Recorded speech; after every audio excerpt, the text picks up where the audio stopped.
Welcome to Devotionary, where we make the Bible accessible and applicable.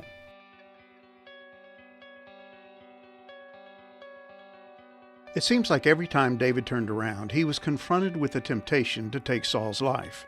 For whatever reason, the unlikely yet very tempting opportunity to rid himself of this thorn in his flesh kept presenting itself. This time, as recorded in 1 Samuel chapter 26, verses 13 through 25, it had been as Saul and his troops slept in their camp. David and Abishai had snuck into their midst and had stood over Saul as he slept. Abishai had seen it as a God-ordained opportunity to kill Saul, even offering to do the dirty deed himself. But as before, David refused to lift his hand against the Lord's anointed. But he was going to use this as an opportunity to prove to Saul that he was not a threat to his life or his kingdom. He simply wanted to make things right. If he had sinned against Saul, he would confess. He just needed to know what he had done. And David's honesty seemed to make an impact on Saul, eliciting a confession of his own and a promise to allow David to live. But Saul's words would prove unreliable, and his offer of a truce, ephemeral. Once again, David had found himself with a prime opportunity to take the life of Saul and end his nightmarish existence as a fugitive. He and Abishai had made their way into the camp of Saul as he and his troops slept. They stood over Saul's sleeping form, and Abishai begged David for permission to take his life. But just as before, David refused to take the life of the Lord's anointed. But he did take Saul's spear and water jug. Now David stood a safe distance away and gave Abner, Saul's commander, an unexpected wake-up call. David yelled across the valley, accusing Abner and his troops of dereliction of duty. He informed them that while they slept, someone had snuck into their camp and could have killed their king, because they had failed to do their jobs. And David held up Saul's spear and water jug as proof. This was not only an assault on Abner, but a clear statement to Saul that David had more respect for the Lord's anointed than Saul's own men did. When Saul's men had failed to provide the king with protection, David had been the one to prevent Abishai from taking his life. David was still a faithful servant of the king. Not only that, there was no proof that he had done anything to deserve the treatment he had received from the hand of Saul. He even asked Saul to provide evidence. If Saul could provide David with a specific crime he had committed that was in violation of the law of Moses, David was willing to do the appropriate thing and offer a sacrifice as atonement. But if, as David seems to suspect, Saul's actions against him were based on nothing more than the bad advice of men, then David called down a curse from God on them. Why? Because David had not only become persona non grata in the kingdom of Israel, he had no access to the tabernacle. That meant he was not able to offer sacrifice for his sins and receive forgiveness. David's despair over this matter was clearly evident in his words to Saul. "For they have driven me from my home, so I can no longer live among the Lord's people, and they have said, 'Go worship pagan gods.' Must I die on foreign soil, far from the presence of the Lord?" 1 Samuel 26, verses 19 through 20. The tabernacle was where the presence of God dwelt. The Israelites were the people of God. By being forced to live apart from the people and without access to the tabernacle, David was effectively being forced to seek another god to worship. And the thought of that was too much for him to bear.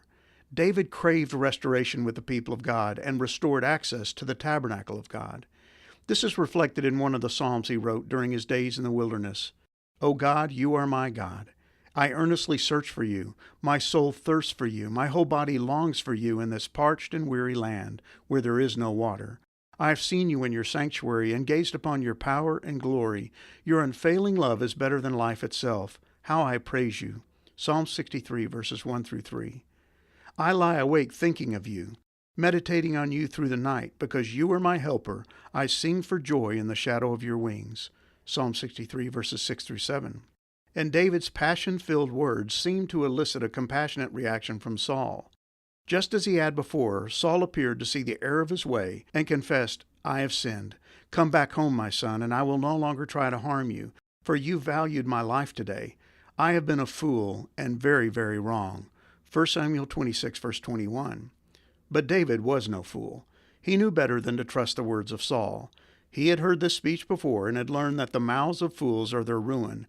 They trap themselves with their lips. Proverbs 18, verse 7.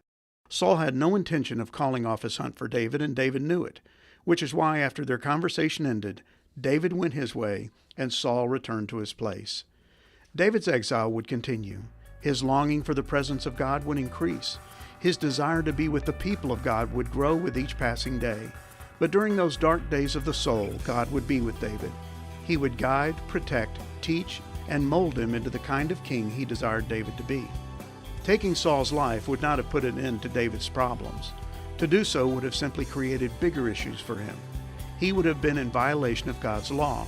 He would have been guilty of taking matters into his own hands and trying to accomplish God's will his own way.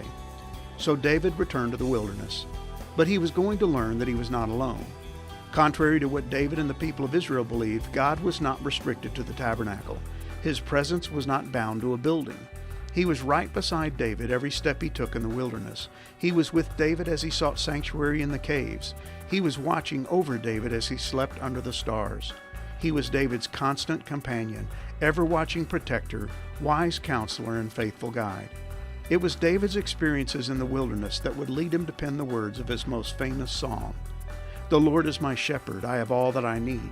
He lets me rest in green meadows. He leads me beside peaceful streams.